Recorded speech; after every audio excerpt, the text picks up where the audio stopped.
welcome back to Finding Atoria. We are talking today again with our lovely hosts. I'm lovely. He is. So lovely. That's Malcolm. Malcolm. And Arcadia. which we'll promptly forget. I'm going to do better on this episode. Remember I said so? Because I said so. And we're continuing on our conversation about gaming and the cool parts about it, the bad parts, all that stuff. But Absolutely. Today, I think we're leading off with Arcadia. Oh, see, I got it right. You managed it. You're doing better than I did. By the way, I'm Tori. Thank you. Who are we? I'm in the sorry. room Who with? are we talking My with? bad. And I think Arcadia's going first. Yeah, sure. So what I was looking at is really around this concept we talked about before, that is people needing to find the right place for them.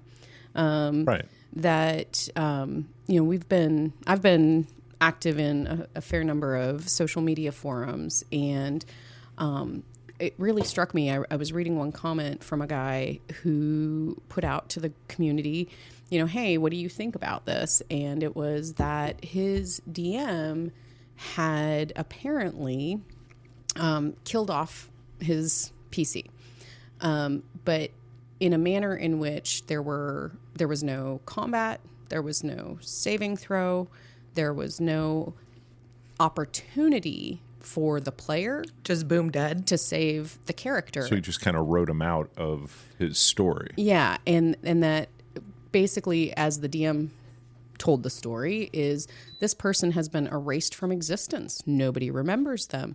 There is no chance of revival. There is no chance of, and then add insult to injury for this player. Someone else had done the exact same actions immediately previous to the actions that ended up killing him. And that player had been able to drink a cure. So this was specific and targeted without it. Yeah. Then, okay. It at least comes across that way. Sure. Right. And so this player was very frustrated and upset, and also pointed out that this is his first campaign. And Welcome to the table. right. And By the way, you die. And a lot of the responses, it was very interesting because a lot of the responses were like, hey, like that's what happens. Players die, roll up a new character, move on. And others were sort of like, dude, your DM's a total asshole, not cool, blah, blah, blah. My response to him was really that I don't really know why a DM would do that personally. I don't understand it. I don't have enough of the background. I wasn't there to really say why his Sure, DM lots of points in the might have done story it. aren't evident, but Yeah, so I'm not going to just go out and, just be like, hey, your DM's an asshole. I don't know the backstory. But my point to him was that perhaps you're not at the right table. Yes. That whatever the situation is, whatever the backstory is, whether that is gameplay or outside of gameplay, that DM made that choice of that action, perhaps this person just isn't at the right table. And I think that's just a really good example of a lot of situations we can see in the community where people go to play and they have an experience and they're thinking, well, this game just sort of sucks. and it doesn't meet their expectation. Because that's the first place my mind goes, and I try to make this right in two things being true, and it's probably not. But I'm thinking, was there a session zero expectation? Was there There a it is. conversation I was gonna say beforehand where he's just like, hey, it's going to get crazy. Bring a whole bunch of character sheets because people are going to, and it's part of this grander story. Or And this, sorry. how many times was there a session zero and the player kept making the same we don't know the other side. There's a lot of context And a there. lot of people in the forum asked all of those questions. Okay. Which are fair questions.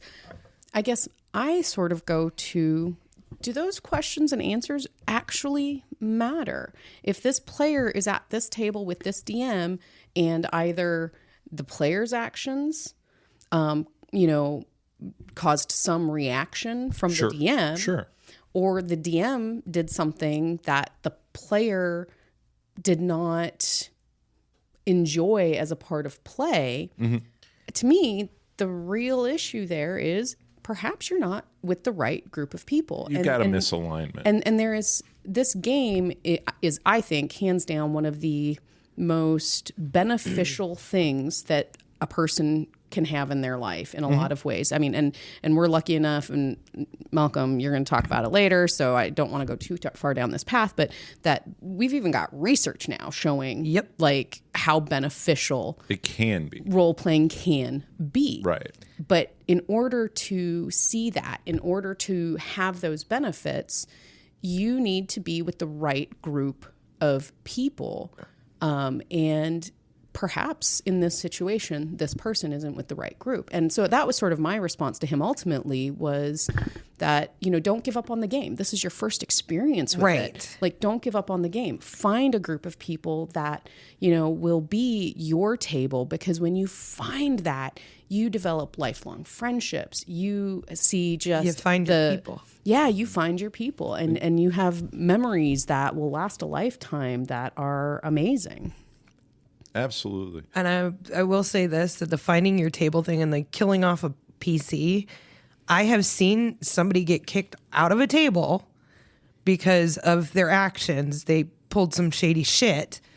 And what happened was there was a pause, and it wasn't in session when that person was removed from the table. Sure. Which I think was a pretty good thing, but it's because she didn't fit the table. So you get into this kind of concept of where people are lucky enough to find Dungeons and Dragons they should be happy to play. And for all TTRPGs, I think that there is a concept that needs to be addressed, and the idea that it's like anything else in when you were introduced to it is probably going to be one of the longest memories and the most impactful moments. For me, I had a negative interaction initially. But then you found us. A whole bunch of people that did.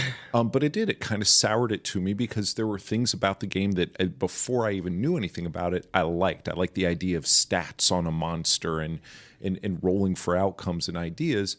And there were the group of guys that I would play baseball with down the road, I think 5th grade, fourth maybe, that kicked out of the house on a summer day like we all were as kids, too hot to go and play ball, and they were playing Dungeons and Dragons. They invited me to play. And I was so eager to do it. I was handed a character sheet. I've got a sword. I'm going to do great things. This is amazing. And I was literally held out in front of other characters as a meat shield for about 45 minutes until I was like, I'm gonna go find somebody to play baseball with. It was just, they didn't enjoy it. But when I found my table, all things kind of opened up from that, and I didn't want to steal Katie's thunder on that. No, I thought of your situation in this, and I'm glad you brought it in. It's just so important, because it is such a social game that the experience is positive, and if you don't mesh, don't play with those people again. Right. And I think it was said in a previous episode, maybe or earlier today, bad D&D is worse than no D&D. So don't put yourself into a bad situation there with in the ability to find your table. One of the things that I think is really cool is that social media, like the growth of the game, is you can put in your region, you can find players, and if you want to go and sit with them or meet them online, that you can do that. Yeah, and I think that is one of those benefits about the growth of the game that we've talked about before, is that you can extend your reach. You can, walk away from a situation. You can walk away from those kids down the street who had that game. You do not have to play that game. Don't play that game. Don't be meat shield. That's no fun at all. But I think the other side of that. You do it so well. Yeah, you really are a good meat shield. Sorry, guys. Don't do it, folks. But the other side of that is I have another friend who has been introduced to the game 2 or 3 times. This person loves fantasy stories, reads fantasy novels a ton, has a great imagination.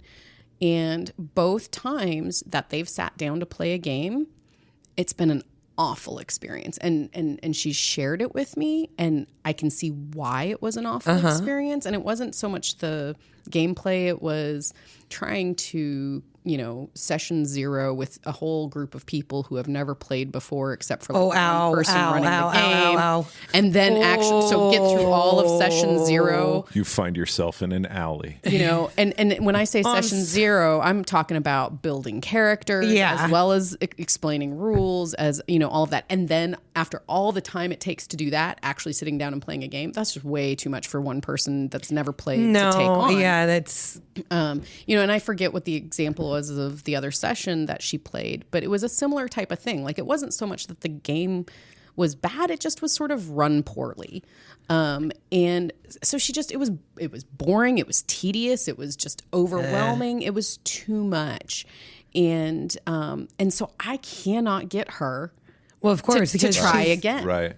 And no matter how much I'm like, you just got to do it the right way, and I think you will just have such a good time with it. And she's like, I've tried twice, right, and it was horrible. Right. So no. And what other hobby are you going to go back to for a third time and go, yay, after those kind of experiences? You're not. So, and I think Arcadia said something in a previous episode about the blurb in the 2E manual, which is, if you want to learn the game, shut the book and go sit with some people that have played the game before and pick it up from there.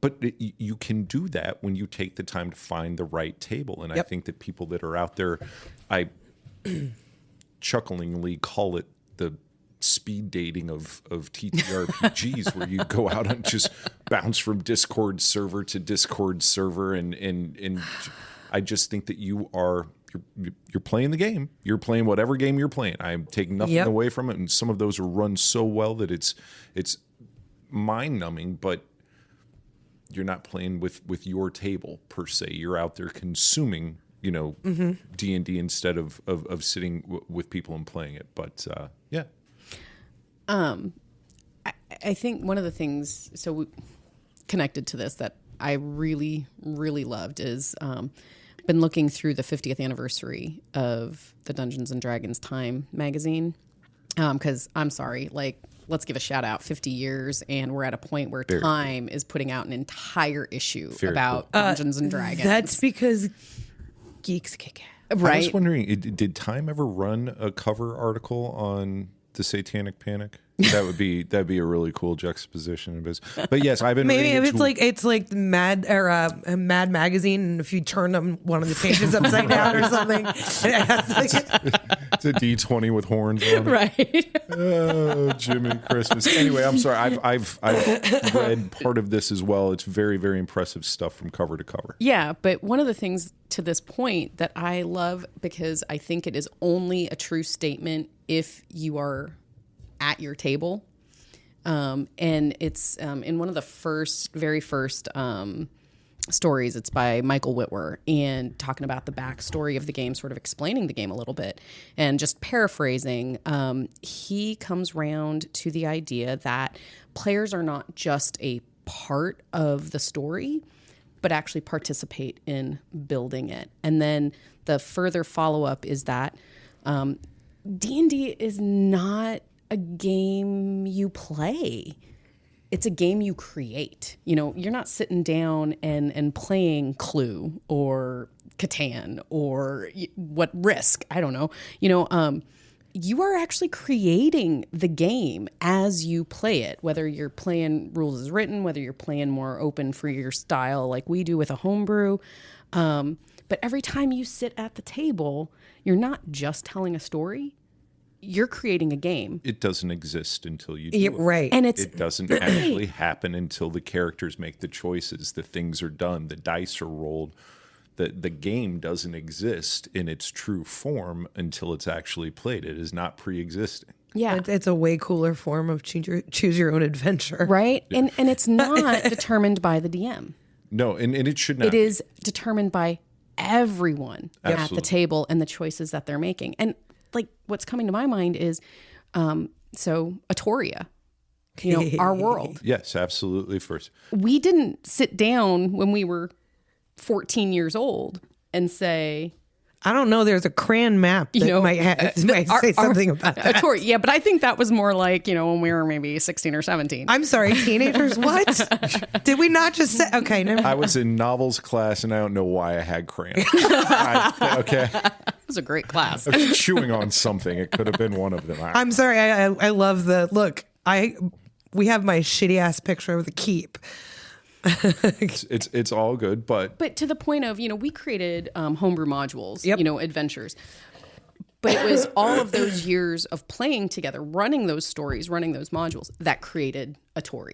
and the game and the way that we play the game, I think, is informed by every time that we sit down and have a gaming session. Yes. We very rarely sit down and, okay, we're going to play this rule, and this is a homebrew rule that we're instilling. But we do get God, a feel that's the like- game where we kind of look at each other and go, okay, this could go a little faster. All right, so let's trim this and modify that, and it's something that informs itself. Well, or even to the point of, how many times have we been at table and in the middle of something, someone has an idea and they look to the DM and are like, can I do this? And then there's a conversation of, well, why would that? And well, maybe. And and there's this whole debate about whether or not this would work. And a decision is made. And that's done Conversation mid-game. point. Mm-hmm. Waking up Cthulhu, Katie. Now, that was a decision point. Decision was made. Can I do this? Can I And do this? Malcolm went, sure. To be fair, there was some back and forth on that before we got to sure. We had to revamp I know. it a few times. I had to figure out how badly I was going to fork the table after you did that. That was it. I needed a little bit of time to figure out how bad it was going to get. But, and it was funny. I love it and how that played out. But it is a really good point of, Yep. hey, I just had an idea. And for people listening, what happened at the table is I had my fighter mage basically electrocute water so that I could kill some of the people in combat we were with that were in the water, in metal and all of that. And then what happened? Yeah. So it was a pretty good spell that got put in there, and we Didn't you electrocuted just shocking grasp it? No, he wouldn't let me shocking grasp no. it. Was it lightning? Was it chain lightning? Yeah, I think it was chain lightning. Oh, God. And then just got disgusting with it. And it was really good rolls.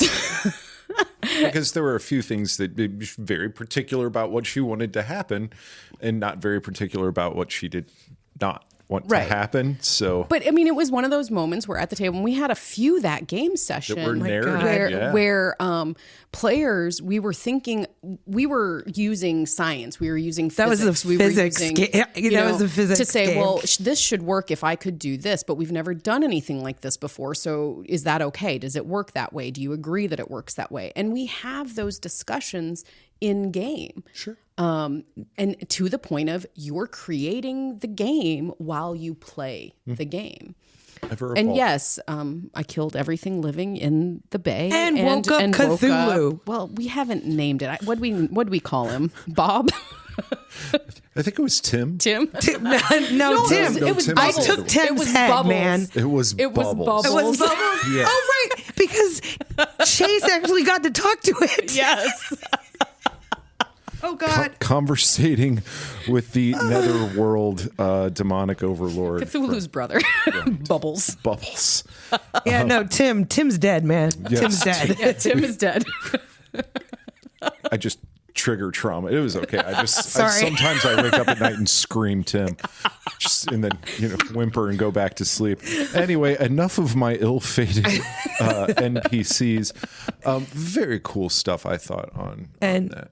And you were talking about some of the bennies of the game, and I think you, my friend, might have some more on that, yeah? So we don't have a camera, and Tori was pointing to me and is now pointing to Malcolm.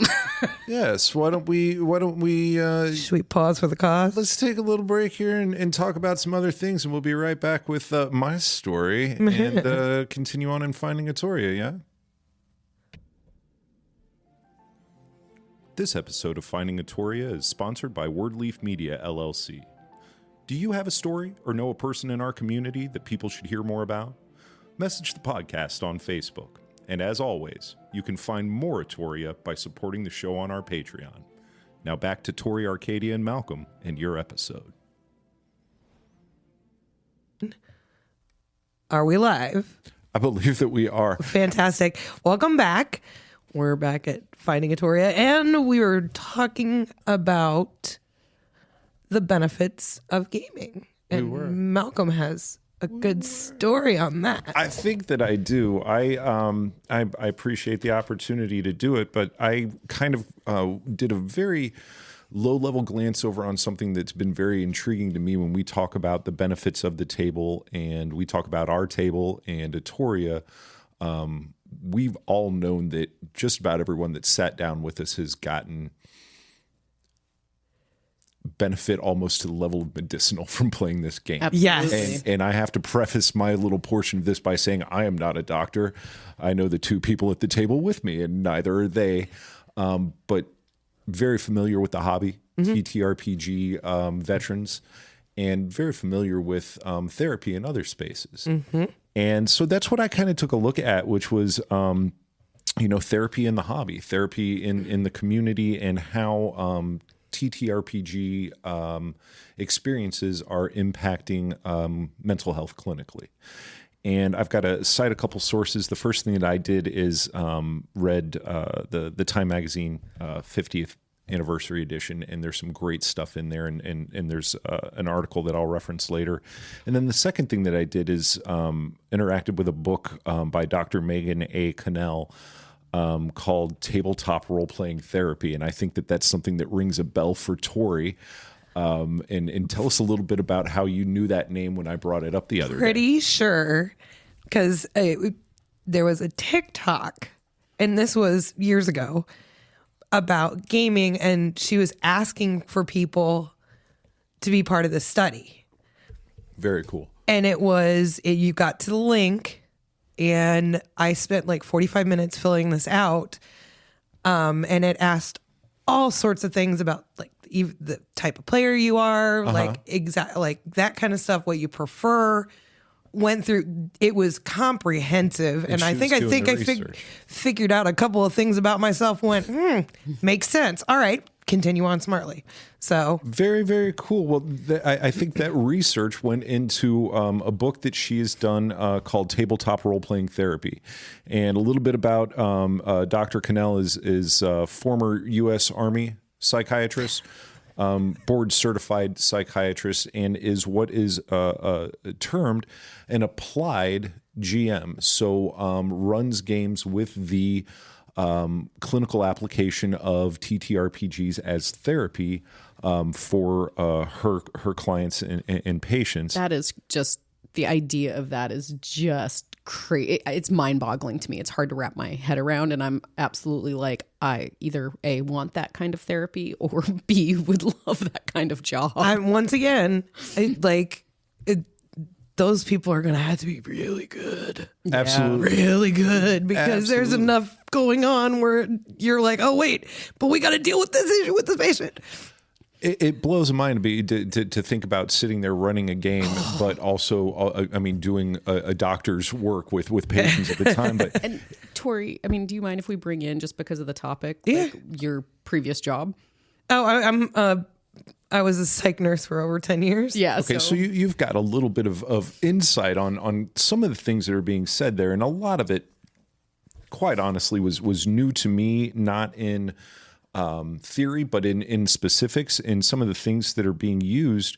But the book goes into some pretty good detail regarding why specifically tabletop role-playing games are being used in this arena. Now, it keeps going back to the notion that there's not been enough research done. And a lot of caveats to what are said there are just, hey, there's not enough clinical research that we can back this up yet because it hasn't been looked at in that light. And the book also references the panic of the 1980s as something that kept clinicians, doctors, scientists away from stepping up and saying That's there could be some actually, benefit there. Yeah, that's that makes fair. so much sense. And so they admit out shame. front that there's just not a bevy of data to go to on this, but something that she's trying to change, but speaks kind of to the idea that a lot of these concepts are rooted in play therapy, and the idea that for young individuals, that if you put them in a setting of play, that you are going to be able to have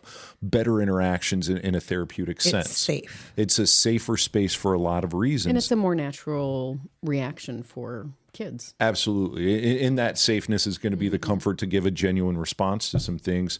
And the book goes on to talk about why TTRPGs, like in their core, sitting at a table in a group, provides that group therapy session that is immediately a higher caliber interaction of therapy. Right. And that you get some intrinsic things out of role playing and being in a group that are very unique to the hobby, and goes into a couple of those being, the character creation, which I thought is very cool. It's going to give that person a safe space through an avatar to experience things that otherwise would not be comfortable or able to be done.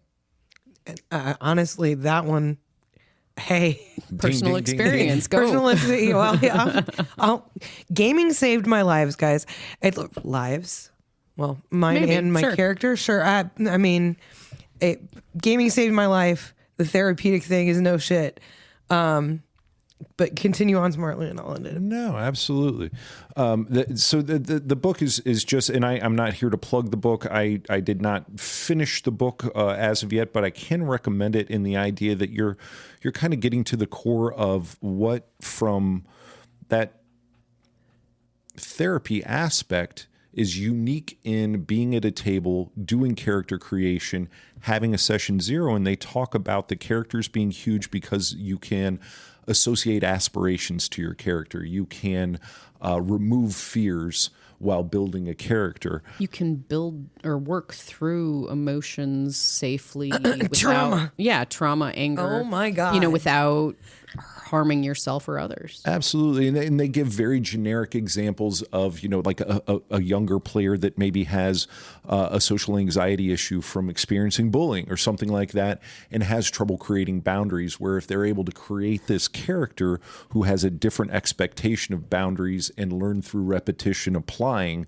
boundaries in a social setting, that you could have a bleed out from that character to the player and their existence and performance in the world. So lots of very, very cool notions, but they talk about the story being a huge thing. And what Katie was discussing earlier is that when you're playing the tabletop role-playing games, when you're in that world, it's an immersion, and you're not experiencing it so much as you are informing and creating it. Right. And that agency of story, and the idea that, hey, my actions have ripple effect, and that I'm part of a group that is going to affect Cooperative social behavior. Yes.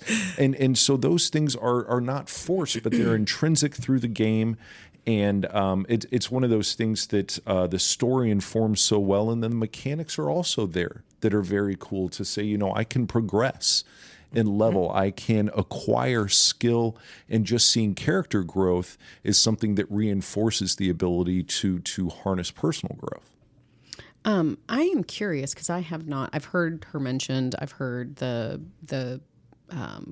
people all over the place now are sort of quoting this to show that there's actual therapeutic benefit to the game. But as I'm listening to you talking about it, I'm wondering if she has anything in her research or the book that talks about therapy used in other situations. We've talked about like boundaries or anger or grief or trauma. And so just a little bit of my background is I've gotten about halfway through a master's degree in special education and spent some time working in our public schools with special education children. And I think about the types of therapy that you do with those kids in dealing with anger or learning how to behave in certain situations. I know kids with autism spectrum disorder, one of the things that you can do to help them in social situations is to have them role play those situations. Absolutely. And so I would be really intrigued to see if there's stuff about that aspect where it could be maybe utilized. And I believe in my research, once again, this was, me and Google, and then what was provided through the book is that, the autism and the social anxieties, the ADHDs are places where her methods are being applied and practices are going there. But I, once again, did not get deep enough into the book to answer all, but I think that it's worth the dive, and I like the concept of putting a little focus on the research that's not been done, because the book kept coming back to this idea that there's just a void of data. There's not there's a deficit of actual research done. What I think is really interesting about that, and because like I said, I've throughout the community, I've heard this quoted repeatedly, is that within the community, it's almost like no duh. Like it's something that absolutely. we've all, so many of us have seen. I get to game today. Right. Yep. I get to game today. Like people know this. Maybe we've never put it in words. Maybe we've not had the research study with the PhD behind it or the MD behind it to say this is what happens. But over and over and over again, people can give real life examples of where this has happened. And obviously that's where her research goes. But it is. People within the community are not surprised by this information. Not at all. Not at all. And it's worth bringing up, I think, because they talk a lot about the difficulty of getting science out of a table of how are you going to double blind that study? Like, how are you going to double blind that? No. And if you can't look at the run it like idea that science requires these parameters at least to be quantified, and then you say that the best results that they're getting are when it is absolutely open format role playing with all of the variables, with all of the unknowns that are there, you're literally you're interfering with you're opposing results. your science by getting good science. And I like that she talks about those difficulties and doesn't say, well, hey, A is always going to be 1 and B is always 2. There's just so much, and we were talking about it a little bit earlier. Woe betide the doctor who's going to run a game and need to get some like, okay, science. that person has trauma. Right. That one needs to worry about anger issues. Let's not trigger the trauma one, but we'll deal with that one first, and then we'll go for her. And at our table, I'm like, who can I give anger and trauma issues to as a DM? So it's, it's a little counterintuitive from where I sit because I'm handing out pain, but yeah. So actually, there's an aspect of that, and I know joking around, but sure. One of the things that you see talked about in the community is the idea that at session 0 now, particularly when playing with people that you're maybe not as familiar with, is to lay out maybe some of your own boundaries because of maybe past traumas or things like that. Like, please, I'm not comfortable with I've ABC. seen these sheets. Yeah, and it could be maybe maybe you've experienced sexual assault or had someone close to you who has, or maybe it's been a death, or maybe it's been maybe something less extreme, but trauma or triggers in your life, and identifying those for the DM, the GM, and saying, hey, like if these go into the story, like it's going to be a problem for me to play. It's going to ruin my game. It's not going to be my table, right? Yeah, right. There it is. And so my question about that, especially if you're this therapist playing the game master role, is you're almost you might even be purposefully putting people in some of those situations they can work through them. And so when people are sitting down to table and saying, hey, like we can't put this kind of thing, is that a hindrance to some of the benefits?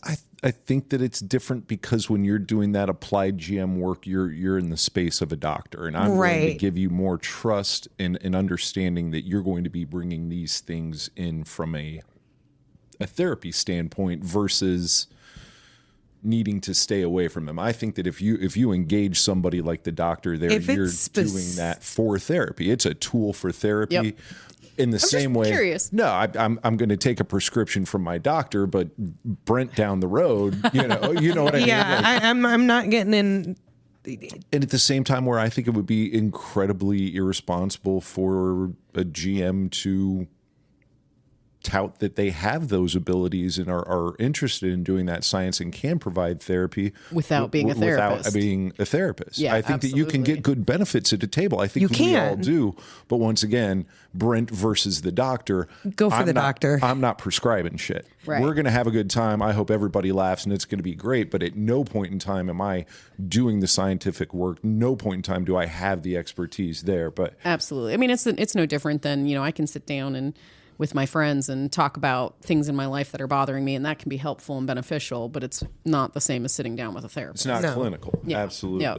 So I had one other thing that I wanted to throw in there, and then I will turn over to conversation. I love that title. There was a whole lot of stuff, but I was into that Time 50th Anniversary Edition, and I wanted to talk a little bit about an article that I read by Kate Welch and talk a little bit about Kate Welch. Say the title. Yeah, say the title. Yeah, please. The magic of D&D can save us. Aww. Absolutely. Okay. So I go to that concept, and we're kind of bouncing off the back of the therapy thing. But Kate and Tori, help me out here. The Acquisitions Incorporated? Right. So Kate Welch is an early member of Acquisitions Incorporated. Okay. So it's a third party. Absolutely. But she was also the first female game designer on 5e. So fucking awesome. And she wrote about her experiences with D&D, and she kind of wrote a little article in the back of this great edition that talked about, her first interactions with it were, at the restaurant or at the coffee shop that she worked at. And there was this group of guys that all they did was order water and sit in the back, and they argued and rolled dice. And anytime somebody would come around, they get real damn quiet. and she goes into great. I'm not here to read the article to you, but we didn't used to walk around with D&D emblazoned T-shirts in high school. But she talks about how it changed her life a lot. She talks about her early preconceived notions with the scantily clad women in swords and what it all meant and why she shouldn't support it, and then finding a voice in it and finding joy in it. And there's a quote there, and I'm going to go ahead and say it because it's kind of the way that I feel. Therapy aside, clinically aside, I think that our hobby and what we've done together for over 30 years holds something in it that's not really tangible. Mm-hmm. That science really isn't going to grab. That inside of all of that chaotic ether that happens at a table with people that you've known for decades, spending time in a world that you've created, you're weaving a little bit of magic there. So Kate Welch says this: something mystical happens when you give yourself permission to play pretend. You must trust and be trusted with what feels like subjective foolishness. That's awesome. That's a great quote. And I think it's one of the last points that I kind of want to put on it. I don't know enough about therapy to be dangerous. I cannot quantify what the mystic awesomeness has grown, healed, and done for me personally. And I see it every single time we're at our table. So I appreciate you guys. I'm going to bounce out of my story and kind of turn the topic over to you guys. So I want to give it to Tori, but I want to just, before we do that, Go ahead. I want to bring up the point because we've really been talking about therapy and being able to work through things or develop things in our character or things like that are beneficial. And I want to throw out there that it's not just about, say, therapeutic things. It's also about developing yourself. And to the point that you just talked about in regards to as a woman, as a female player, and the early editions of scantily clad women swinging swords. Okay, and that's the reaction. And yet I put this on a Facebook post the other day, and it's something I recognized and realized a while ago, is that we can bash the overt sexism of the early editions, and absolutely it's really ridiculous to have a woman in a bikini and say she goes into battle and doesn't get a scratch on her. Like, armor doesn't work like that. Right, exactly. Seriously, you're a loud plate mail. Right. Follow your character sheet, please. But for me, as a girl in the 80s, seeing that allowed me to comprehend that I could be smart, strong, capable, and sexy as fuck all at the same time. Sorry, Jess. But that, because at that time when we were growing up, you couldn't. If you were going to be intelligent and capable and strong, then you had to give up being attractive. If you were going to be this cutesy girl, you had to give up coming across as smart and capable. You were not allowed to be both. And if you tried to be both, people looked at you like you were a two-headed monster.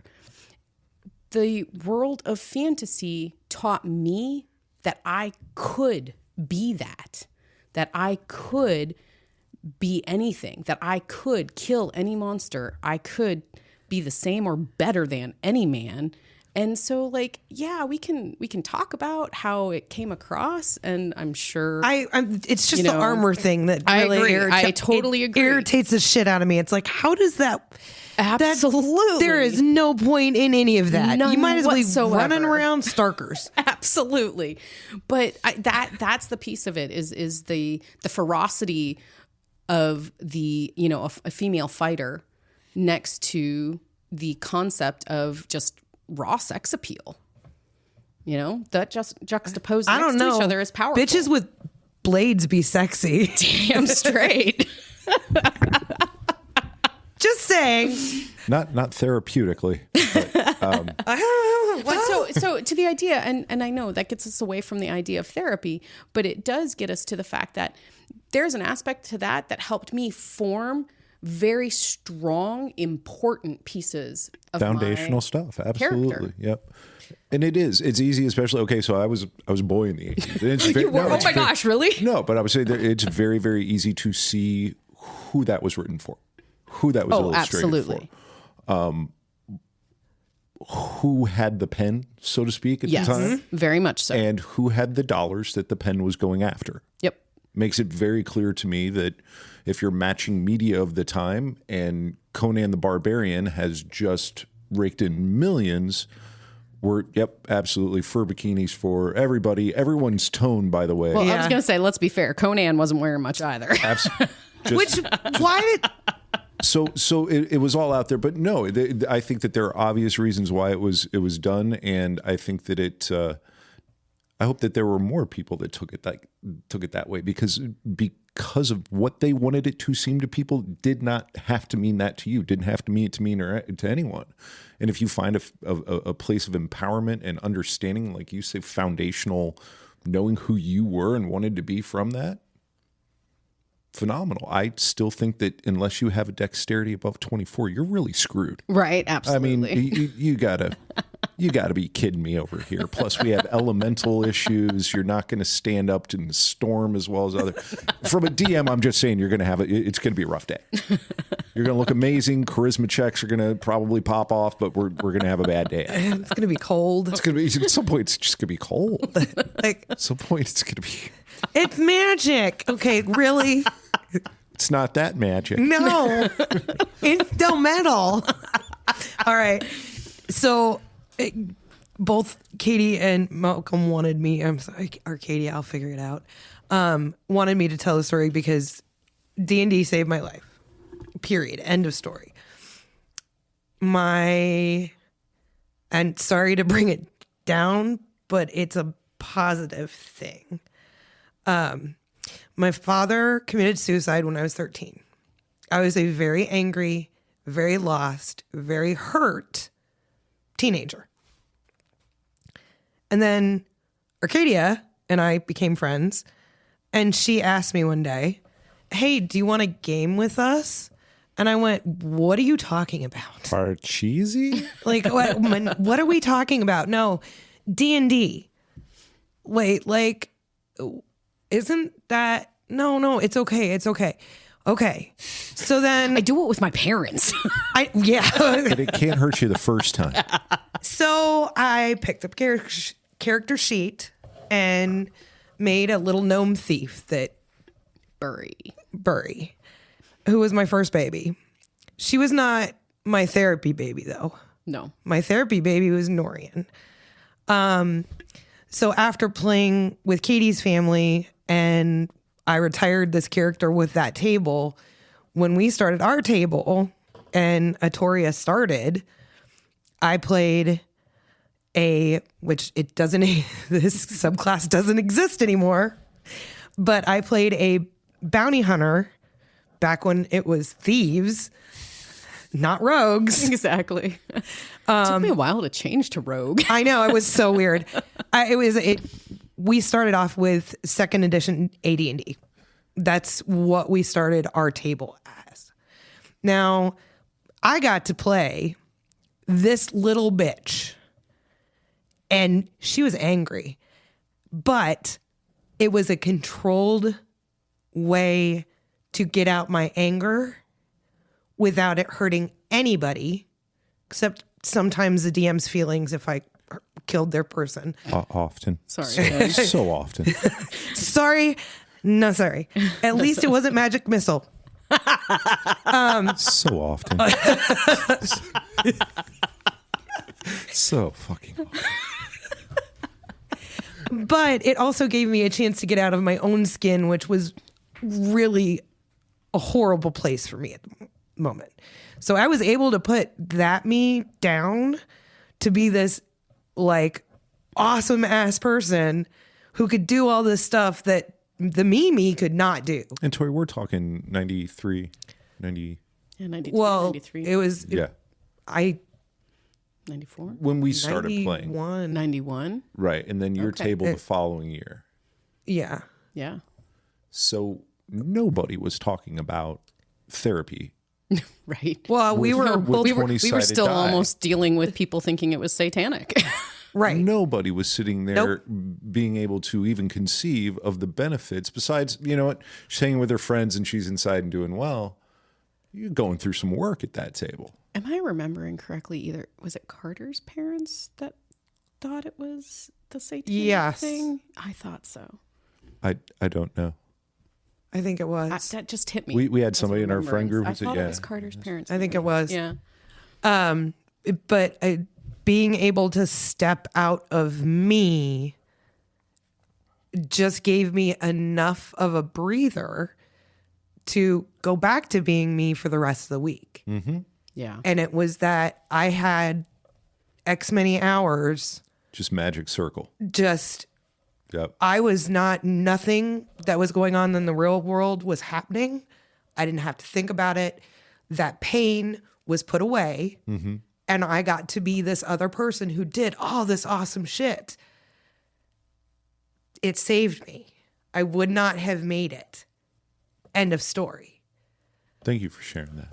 So, And not a bring down, but I think it is from an episode standpoint, it is the exclamation point that really drives my interest in what I got to look into today. Once again, I hope that people look into that book. I know so many people on forums online have not similar, but their own stories. Yeah. And some of them are current, you know, it's people that are finding something from this hobby, this community, their table, that is magical. And I think today has been, I'm so glad, that we're still recording. we've made it to the end. There's going to be a tech day. You guys won't know anything about it, but I'm going to school on this board. Walk us right on out the door, Tori. All right. You can find us on all the socials. So, Finding Arcadia. And then at wordleafmedia.com / Finding Arcadia. And then like, share, subscribe, be a friend. We're going to be back soon with even more stories. I'm so freaking excited. All right, guys, thank you for joining us. Thank you for finding Arcadia. Hopefully you find us more, and we will see you soon. Sweet.